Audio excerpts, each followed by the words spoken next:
But until the bottom of the hour, Lieutenant Colonel Anthony Shaffer joins us via video Skype from Ireland.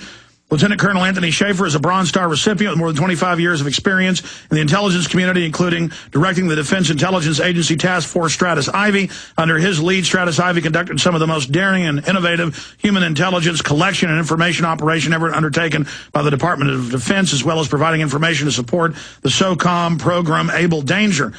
And currently he is a senior fellow at the External Communications Director of Special Lecturer at the Center for Advanced Defense Studies in Washington, D.C. He instructs classes in psychology of terrorism and intelligence analysts, and he's also a contributor to many mainstream television programs out there. Good to have you on. Now, Colonel Shaffer, can you tell us why you're in Ireland, or is that classified? No, I just vacation. Getting a few days away before the build-up for the book is probably the best way of describing what I'm doing. So, well, you're nice to spend time with us on your vacation there on the Emerald Isle. Let's start off here. There's a lot of subjects to cover with the WikiLeaks video coming out last week, with the video of the Apaches and the kids in the van, and the Reuters reporter. Right. Well, what do you want? You want me to talk about my assessment of it, or do you want to talk about... Yes, sir, your assessment of it. Your assessment of it. Well, first off, I think that the fact that there was a FOIA on that video by Reuters and the Army had resisted releasing it, that was indicative, I think, of what was on the video. I don't think people really wanted to have it out there.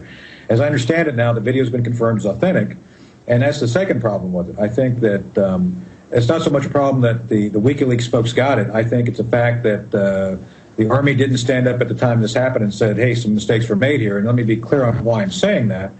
And I'm going to say this clearly as an academic, not as an Army Reserve officer. I'm saying this clearly as an academic.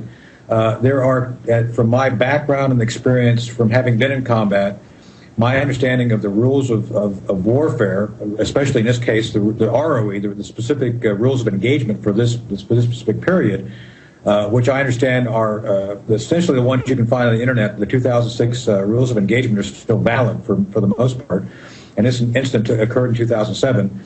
Based on those two factors plus the video, what is seen on the video, there are two clear rules of engagement violations that I can see. First, the first clear violation comes right after the attack begins. And I'm going to give the benefit of the doubt to the Apache drivers here. I mean, Alex, there's a lot of things going on, and I've been told by both former Bush White House executives and folks who were in Iraq, there are things happening before and after that video regarding combat operations. Essentially the fog of warfare, the heat of battle, whatever you want to call it. The Apache pilots, later in the full video, they do find some guys with guns going in a building, and they fire a Hellfire missile into it. Well, and I got to say, I've not seen that part of the video, but I'm just trying to make sure that people understand that there were things going on before and after this video, so that there was essentially an adrenaline rush going on, and I think everybody who was there on the scene. So you can't discount that. I've been there. I understand the fact that you get so focused on what's going on, it's hard to take a step back and look hard at what's going on. So giving the benefit of the doubt, Alex, to the Apache drivers, they misidentified the Reuters journalists with their cameras. So that's the first mistake, and I think that's forgivable by the fact that it was the heat of battle. All right, Colonel Shaffer, we got a break. We're back in 1 minute with the next hour. We'll be with us for 30 minutes. We'll continue where you left off at that point. Straight ahead, I'm Alex Jones. The websites are Infowars.com and PrisonPlanet.tv. Back in 1 minute. For the first time ever, the secret agenda of the planet's ruthless superclass is exposed in stark detail. You know, there is such a thing as insidious influence. Does it involve some sort of psychological domination? No world order that elevates one nation or group of people over another will succeed. It's a phrase that I often use myself, that we needed a new world order. So it's going to be an inner ruling elite and then everyone else. And I got news for you.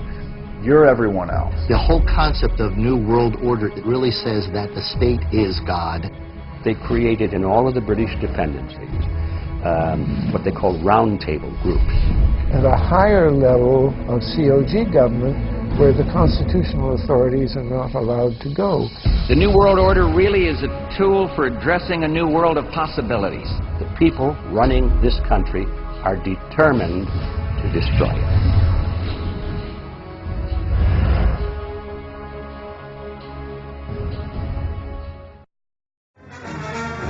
Well, a lot of the footage is comparable to video games, but this isn't a video game. This is life and death. And some said, well, hey, these people were in a war zone, these Reuters reporters, this van full of kids, you know, that's their problem. But the war zone is a urban built-up area in a major city in Iraq.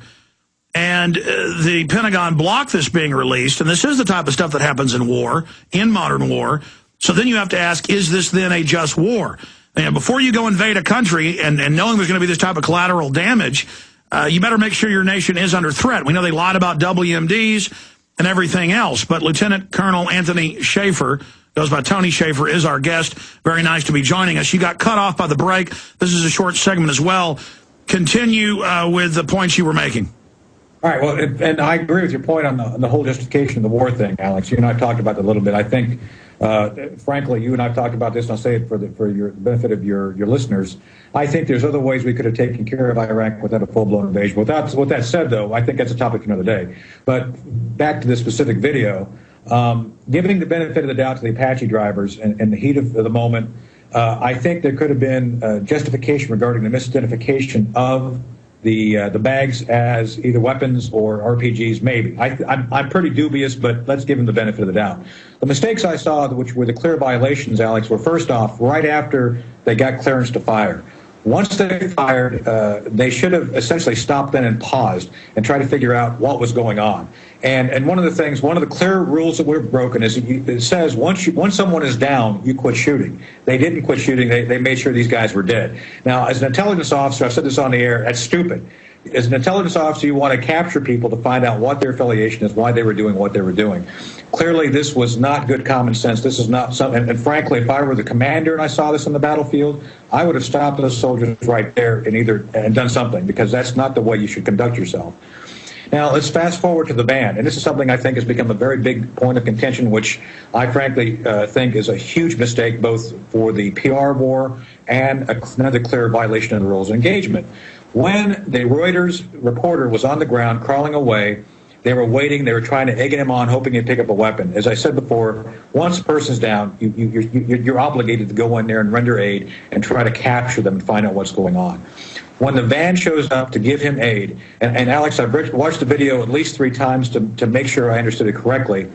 First off, if you look at the video carefully, you see people are in the van, and there is no indication from the van at any point in time that it was a threat.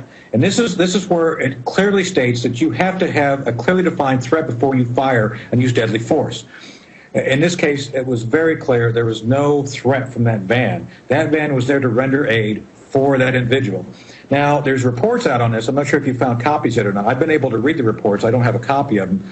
Something called AR 15-6, Army Regulation 15-6 investigative reports, which are essentially a fact-finding investigation directed by the commander to go through and assess what happened. Within the reports relating to this incident, it talks about the fact that there were vehicles out that day, 4-door sedans, running weapons to insurgents. Well, it's very clear from the video that that was not a 4-door sedan. It was fired on. So apparently in the investigation, they tried to say, well, we misidentified the van. The van, I don't think that's possible. I think the van is very clearly identified as a van, not as a 4-door sedan.